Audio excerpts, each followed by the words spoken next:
ఆంధ్రప్రదేశ్లో real estate పెట్టుబడులు ఎక్కడ పెట్టాలంటే ఇప్పుడు అనేక ఛాయిస్లు కనిపిస్తూ ఉన్నాయి. విశాఖ అభివృద్ధిలో నెంబర్ 1గా ఉంటుంది. సాఫ్ట్వేర్ హబ్గా మారే అవకాశం కూడా ఉంది.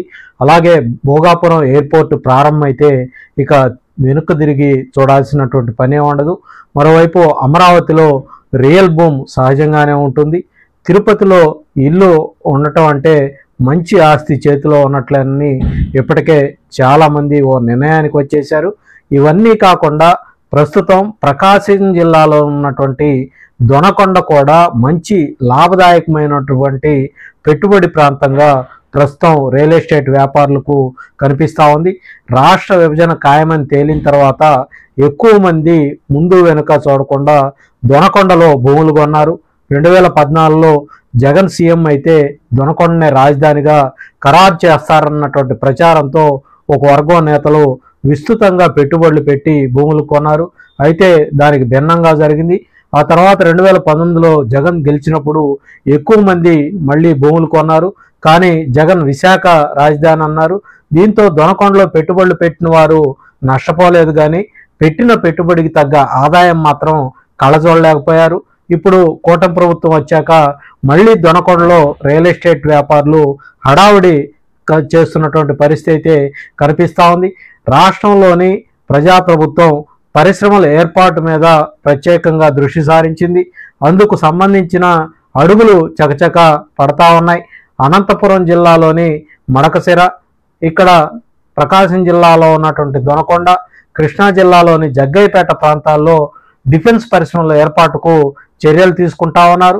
ఇందులో భాగంగా కేంద్ర ప్రభుత్వ రంగ సంస్థ అయినటువంటి Bharat dynamics limited BDL plant ఏర్పాటుకు అక్కడ ప్రకాశం జిల్లాలో ఉన్నటువంటి దొనకొండ సమీపంలో ప్రభుత్వం భూమిని కేటాయించింది.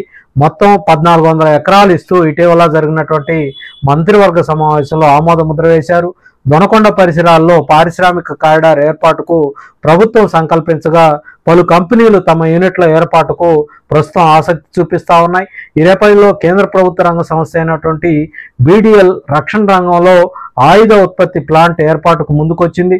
సుమారు 1200 కోట్లతో ఈ నూతన ఆయుధోత్పత్తి కేంద్రాన్ని స్థాపించేందుకు 1400 ఎకరాల భూమి అవసరంగా BDL రాష్ట్ర ప్రభుత్వాన్ని కోరింది. 2 దశల్లో ఈ ప్లాంట్ నిర్మించాలని భావిస్తుండగా దీని ద్వారా 1600 మందికి ఉద్యోగ అవకాశాలు రాబోతా ఉన్నాయి. అయితే BDL కోరిక మేరకు భూమిని కేటాయించేందుకు మంత్రివర్గం ఆమోదం తెలిపింది. ఇందులో ప్లాంట్ ఏర్పాటుకు 1200 ఎకరాలు, అలాగే టౌన్షిప్ నిర్మాణానికి 146.67 ఎకరాలు ఇవ్వబోతా ఉన్నారు. ఇప్పటికే ప్రభుత్వం చేతిలో ఉన్న భూమిని ఎకరా 7.73 లక్షల వంతున ఇవ్వబోతా ఉన్నారు.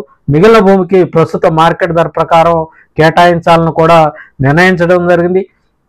ప్రధానంగా ఆపరేషన్ సింధూర్ తర్వాత ఈ బ్రహ్మోస్ క్షిపణుల ఉత్పత్తిని పెద్ద ఎత్తున పెంచాలని కేంద్ర ప్రభుత్వం భావిస్తూ ఉంది. ఇందులో భాగంగా దొనకొండలో రక్షణ శాఖ ఆధ్వర్యంలో అత్యాధునిక రక్షణ సంఘ పరికరాల తయారీ యూనిట్ నెలకొల్పేందుకు ఇటీవల ప్రభుత్వానికి BPL సంస్థ DPRను కూడా అందించింది. దొనకొండలో బ్రిటిష్ కాలం నాటి విమానాశ్రయం, అలాగే బెంగుళూరు గుంటూరు ప్రధాన రైలు మార్గం ఉండటం వల్ల భారీ పరిశ్రమల ఏర్పాటుకు ఇది మంచి కలిసి వచ్చే అవకాశం అనే చెప్పాలి. ఇటీవల రాష్ట్ర విద్యుత్ శాఖ మంత్రి గొట్టిపాటి రవికుమార్ కూడా దొనకొండ ప్రాంతంలో సోలార్ ప్రాజెక్ట్ ఏర్పాటుకు ప్రభుత్వం సంసిద్ధంగా ఉందని కూడా ప్రకటించారు. అందుకు అధికారులు కూడా ఒక కార్యాచరణకు చేపట్టారనే చెప్పాలి. రాష్ట్ర విభజన అనంతరం దొనకొండ ప్రాంతంలో అధికంగా ఉన్నటువంటి ప్రభుత్వ భూముల్లో పరిశ్రమల కారిడార్ ఏర్పాటు చేస్తామని ఆ రోజు టీడీపీ ప్రభుత్వంలో ముఖ్యమంత్రి చంద్రబాబు ప్రకటించడం జరిగింది. అందులో భాగంగా మండలంలో ఉన్నటువంటి భూములను రెవెన్యూ అధికారుల చేత సమగ్ర సర్వే కూడా 2014-19 మధ్య చేయించి పట్టా భూమి 4407 ఎకరాలు, అలాగే ప్రభుత్వ భూమి 12367 ఎకరాలు, అసైన్మెంట్ భూమి 8287 ఎకరాలు, మొత్తం 25000 ఎకరాలు పైగా ఉన్నట్లు భూమి ఉన్నట్లు తేల్చారు.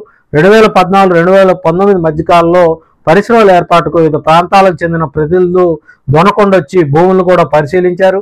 2019 ఎన్నికల్లో అధికారంలోకి వచ్చినటువంటి వైసీపీ ప్రభుత్వం 5 ఏళ్ల పాటు ఈ పరిశ్రమల ఏర్పాటుపై ఎలాంటి దృష్టి సారించకపోవడంతో ప్రజలు కూడా నిరుత్సాహానికి గురయ్యారు.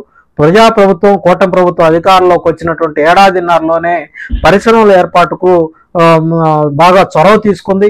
దీంతో ప్రజల్లో ఆశలు కూడా చిగురిస్తా ఉన్నాయి. మున్ముందు దొనకొండ దశ మారబోతుందని కూడా ప్రజలంతా కూడా భావిస్తా ఉన్నారు. ఇక్కడ పరిశ్రమల ఏర్పాటుకు ప్రభుత్వం పెద్ద ఎత్తున భూములు సిద్ధం చేసింది. మౌలిక సదుపాయాలు కల్పించేందుకు కూడా ప్రయత్నిస్తూ ఉంది.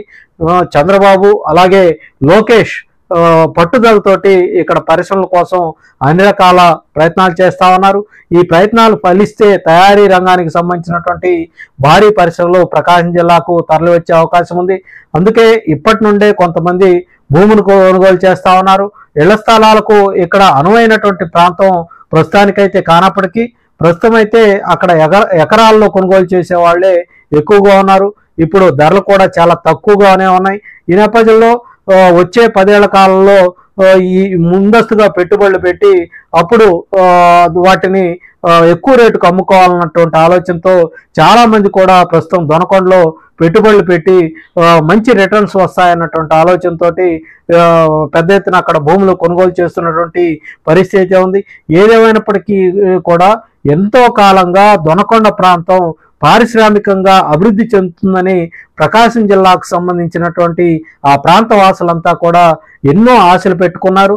ప్రస్తుతం కూటమి ప్రభుత్వం ఆ ఆశలన్నింటినీ కూడా నెరవేర్చే క్రమంలో భాగంగా ఇవాళ కేంద్ర ప్రభుత్వ రంగ సంస్థ అక్కడ భారీ ఎత్తున పెట్టుబడి పెట్టబోతోంది.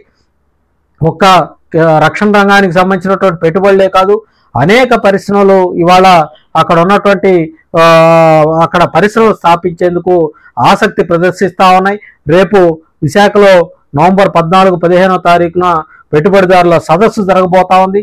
కీలకంగా ప్రకాశం జిల్లాలో ఈ దొనకొండ ప్రాంతంలో ఉన్నటువంటి ల్యాండ్ బ్యాంకును సద్వినియోగం చేసుకునేందుకు రాష్ట్ర ప్రభుత్వం అన్ని రకాలుగా పక్కా ప్రణాళికలతోటి ముందుకు వెళ్తా ఉంది. రానున్న రోజుల్లో దొనకొండ ప్రాంతంలో పెద్ద ఎత్తున పారిశ్రామికంగా అభివృద్ధి చెందే విధంగా అన్ని రకాల ప్రణాళికలు కూడా ఇప్పటికే రూపొందించుకున్నారు. రేపు పెట్టుబడిదారులను ఆహ్వానించే క్రమంలో అక్కడ దొనకొండ ప్రాంతంలో పెట్టుబడులు పెట్టాలని కూడా రాష్ట్ర ప్రభుత్వం సూచించబోతా ఉంది. తదనుగుణంగా పారిశ్రామికవేత్తలందరినీ కూడా దొనకొండ వైపు మళ్లించే విధంగా అన్ని రకాల ప్రయత్నాలన్నీ కూడా జరుగుతున్నాయనే చెప్పాలి.